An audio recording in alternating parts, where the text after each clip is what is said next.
नमस्कार। आज हम अपनी इस वीडियो में ट्रायंगल चैप्टर से 10 इम्पोर्टेंट क्वेश्चंस को देखेंगे जो कि हमारे एग्ज़ाम में आने वाले एग्ज़ाम के लिए महत्वपूर्ण हो सकते हैं। हमारा चैप्टर नंबर 6 है और चैप्टर का नाम क्या है? ट्रायंगल। ट्रायंगल यानी कि त्रिभुज जिनकी 3 भुजाएं होती हैं।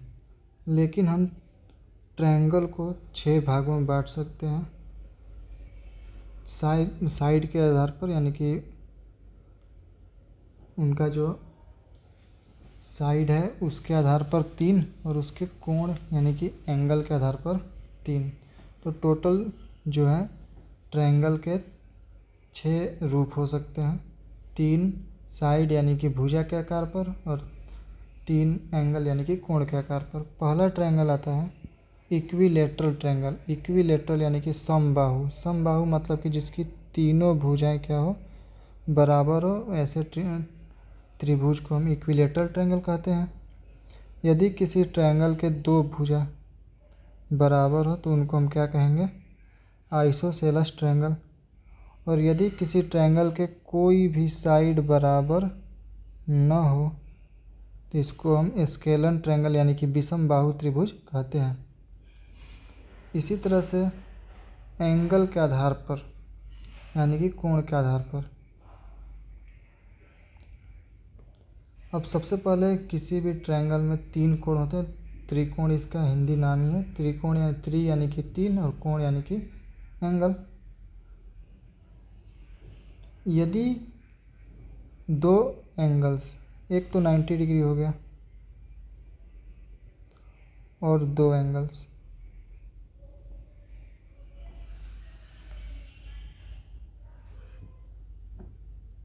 यदि ये क्या है 90 डिग्री से कम है तो इनको हम क्या कहेंगे? Acute angle. ठीक। यदि उसमें से एक 90 डिग्री हो गया तो राइट एंगल। एक्यूट यानी कि यदि ट्रायंगल का कोण यदि 90 डिग्री से कम है, यदि तीनों एंगल जो है एंगल 1, 2 और 3, तो इसको हम एक्यूट एंगल कहेंगे। यदि तीनों एंगल जो है वो 90 डिग्री से कम है। तीनों मतलब कि एंगल 1 का वैल्यू जो है हो सकता है कि 45 हो, 2 का हो सकता है कि 60 हो और 3 का क्या हो सकता है? तो 5 और 6 10 105 यानी कि 75 डिग्री। इन तीनों को देखेंगे तो ये 90 डिग्री से कम है। तो इस ट्रायंगल को हम क्या कहेंगे? एक्यूट ट्रायंगल कहेंगे। यानी कि इसकी जो तीनों कोण है वो 90 डिग्री से कम है। यदि किसी ट्रायंगल में एक भी कोण 90 डिग्री का है, ठीक है, तो इसको हम क्या कहेंगे? राइट एंगल ट्रायंगल कहेंगे। और यदि किसी ट्रायंगल का एक भी कोण 90 डिग्री से अधिक है, यानी कि 91 डिग्री या फिर 90.5 भी आ जाए, तो इसको ऑब्ट्यूज कहते हैं। अब याद कैसे रखेंगे कि एक्यूट ट्रायंगल कौन सा है, राइट एंगल ट्रायंगल कौन सा है और ऑब्ट्यूज ट्रायंगल कौन सा है? तो हम जानते हैं कि जो छोटा बच्चा होता है वो कैसा होता है? क्यूट होता है। छोटा बच्चा कैसा होता है? क्यूट। उसी से हम लोग याद कर लेंगे। यदि किसी कोण के तीनों भुजाएं 90 डिग्री से कम हैं तो उसको हम एक्यूट एंगल कहेंगे। यदि कोई व्यक्ति किसी काम को सीधे तरीके से करता है तो उसको हम क्या कहते हैं? Right way. यानी कि वो 90 डिग्री काम एकदम सही कर रहा है। और कोई काम को एकदम बहुत तेज़ी से करता है तो उसको हम क्या कहेंगे? Obtuse triangle. यानी कि 90 डिग्री से ज़्यादा है तो ऑब्ट्यूज, 90 से कम है तो एक्यूट और 90 है तो राइट। अब इसके बाद हम आते हैं अपने पहले प्रश्न की ओर। In a triangle A B C, angle A is equal to 60 degree, angle B is equal to 45 degree, then what is the measure of angle C. तो सी क्या होगा? तो हम यहाँ पर समझ लें कि किसी भी ट्रायंगल के angle A plus B plus angle C का जो वैल्यू होता है 180 डिग्री होता है। तो ए का मान दिया है 60 और बी का मान दिया है 45। तो एंगल सी बराबर क्या होगा? तो 180 में से घटा देंगे 60, 45, 105। तो हमारा आंसर आ जाएगा 75 डिग्री। तो ऑप्शन नंबर कौन सा हो गया? सी सही हो गया, 75 डिग्री। अब आगे चलते हैं।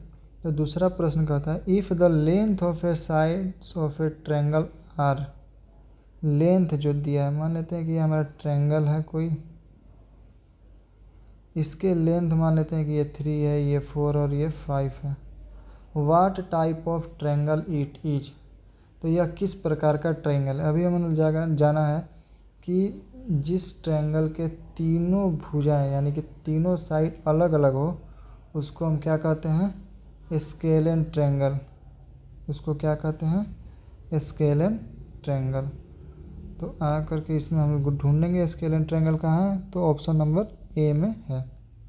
आइसोसेलस मतलब दो साइड क्या होंगे? बराबर होंगे। इक्विलेटरल में तीनों साइड बराबर होंगे और राइट एंगल में 90 डिग्री एक होगा। आगे चलेंगे। तो तीसरा प्रश्न कहता है the sum of the angles of a triangle is, एक त्रिभुज के सभी कोणों को जोड़ने पर कितना आता है। तो अभी हम लोगों ने जाना है कितना आता है? 180, ना इससे कम ना इससे अधिक। In a triangle of a side 10 centimetre, in a square of side 10 centimetre, its diagonal. अब पहले समझते हैं स्क्वायर। ये हमारा स्क्वायर हो गया और ये हो गया डायगोनल।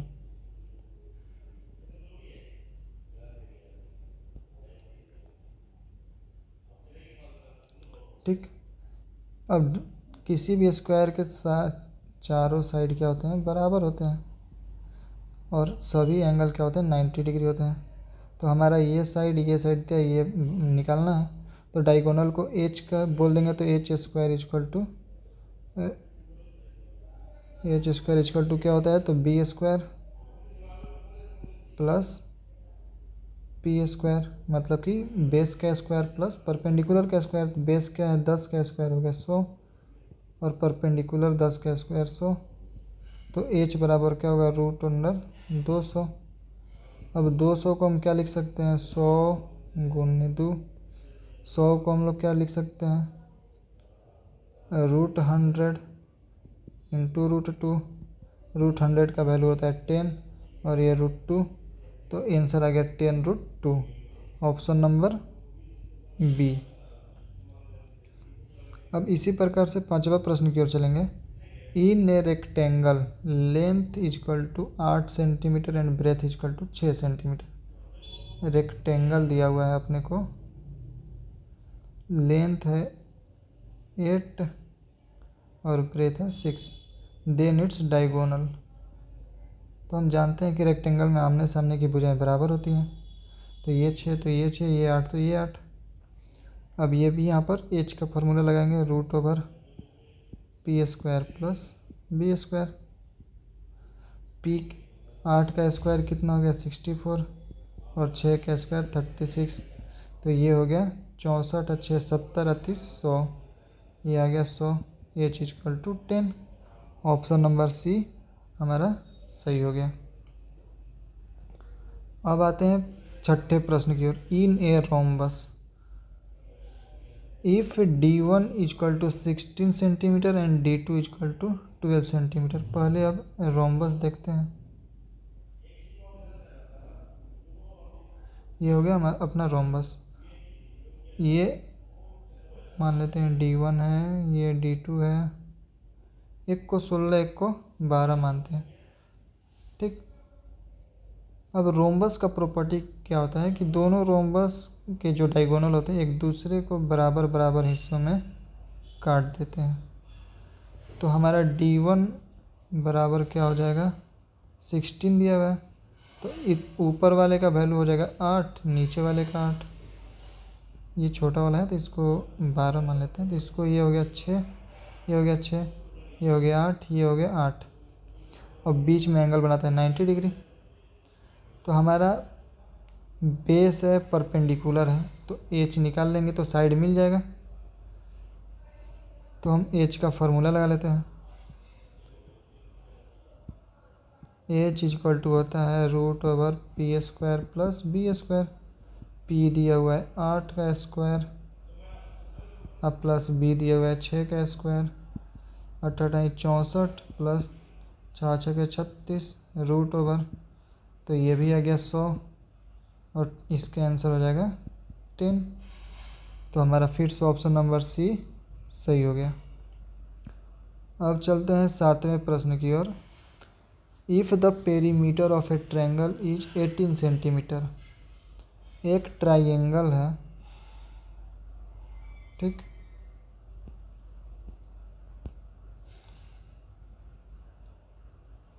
एक ट्रायंगल है, इसका पेरीमीटर यानी कि ये जो साइड ए बी सी है, तो A B plus B C plus C A बराबर कितना दिया हुआ है 18 सेंटीमीटर दिया हुआ है। पेरीमीटर यानी कि जितनी भी साइड्स हैं उन सब का sum. And the length of it sides 5 centimetre, 6 centimetre और 1 सेंटीमीटर दिया हुआ है। तो इसको हम 5 रख लेते हैं, इसको हम 6 रख लेते हैं, इसको हम x रख लेते हैं, बराबर 18। तो 6 × 5 = 11 प्लस x बराबर 18। तो x बराबर जो हो जाएगा 18 - 11 यानी कि x बराबर 7। हमारा ऑप्शन नंबर सी सही हो जाएगा। अब 8वें प्रश्न की ओर आते हैं। If the length of a triangle length of the sides of a triangle are 7 centimetre, 10 centimetre and 13 centimetre, what type of triangle is it. कह रहे हैं कि एक त्रिभुज है जिसका साइड का वैल्यू दिया हुआ है। एक का है 7 बराबर 10 बराबर 13 दिया हुआ है। यह किस प्रकार का, तो क्या 7 10 के बराबर है? नहीं। और 10 13 के बराबर है? नहीं। तो जब तीनों साइड बराबर नहीं है तो ये कौन सा ट्रायंगल होता है? स्केलन ट्रायंगल होता है। अब 9वें प्रश्न की ओर आएंगे। The altitude drawn to the hypotenuse of a right angle triangle divides it into 2 triangles. एक राइट एंगल ट्रायंगल का है, तो राइट एंगल ट्रायंगल बना लेते हैं और इसके हाइपोटेनस से एक लाइन आता है जो कि ट्रायंगल को 2 भागों में बांट देता है। बोथ ऑफ विच आर, तो दोनों क्या होंगे? तो दोनों एक दूसरे के क्या होंगे? सिमिलर होंगे।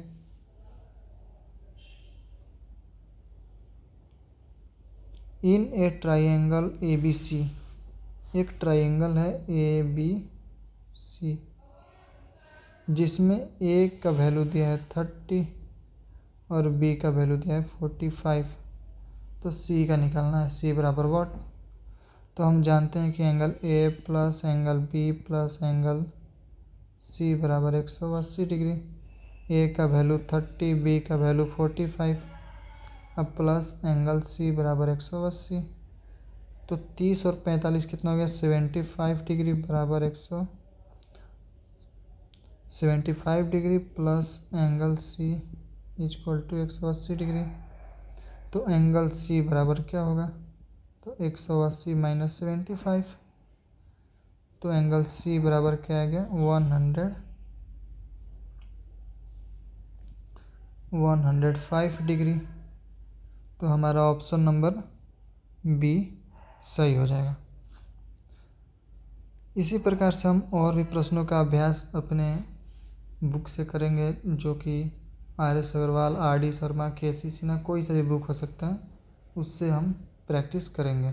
ये हमारे इम्पोर्टेंट क्वेश्चन थे, इसी के आधार पर एग्ज़ाम में प्रश्न पूछे जाते हैं। अगर वीडियो अच्छा लगा हो तो अपने दोस्तों के साथ शेयर करें और चैनल को ज़रूर सब्सक्राइब कर लें। Thank you.